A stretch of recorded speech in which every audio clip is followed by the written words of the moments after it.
ప్రముఖ సినీ గాయని రమ్య బెహ్రా విజయవాడలోని ఇంద్రకీలాద్రిపై కొలువైన శ్రీ కనకదుర్గమ్మ అమ్మవారిని దర్శించుకున్నారు. అమ్మవారి దర్శన అనంతరం ప్రత్యేక పూజలో పాల్గొన్న ఆమె అమ్మవారి దివ్య అనుగ్రహంతో పాటు ఎంతో ప్రశాంతత, ఆనందం కలిగిందని తెలిపారు.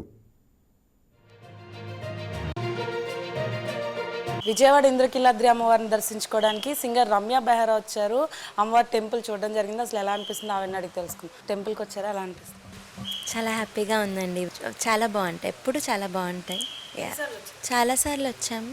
చిన్నప్పటి నుంచి విజయవాడ అంటే మనకి యాక్సెసిబుల్ కదా, సో చాలాసార్లు వచ్చాము. Next Ramya Behra upcoming projects ఏంటి, అసలు ఎలా ఉండబోతుంది? పాడాను కొన్ని, అవి మనకి బయటకు వస్తే కానీ మనకు తెలియదు కదా, సో అవి బయటకు అప్పుడు definitely will let you know. ఇంకా తెలుగు కాకుండా ఇంకెటువంటి ప్రాజెక్ట్స్ టేకప్ చేస్తున్నారు? తమిళ్ అలా పాడానండి.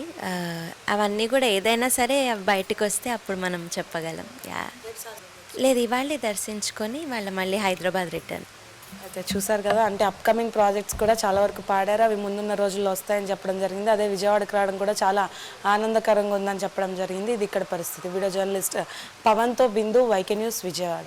Please subscribe to YK TV Network. Please subscribe to YK TV. Please watch YK News.